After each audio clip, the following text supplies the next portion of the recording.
Nima yapıyorsunuz teçime? Assalomu alaykum, ko'rmisizlar. Bugun bir daryoga borib qaytib keldik.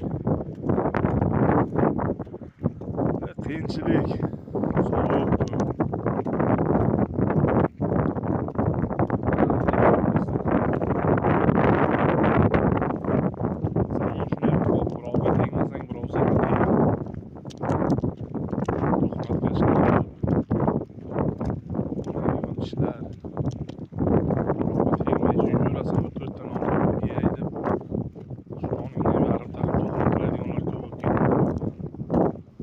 Yo'q narsadan ayb qidirib tekshirganing ko'rolmaydi.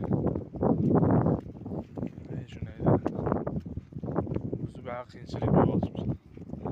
Oila ro'zg'or boqish juda qiyin. Ish yo'q. Bo'lyapti sekin-sekin kunlik ishlarga chiqib turibmiz.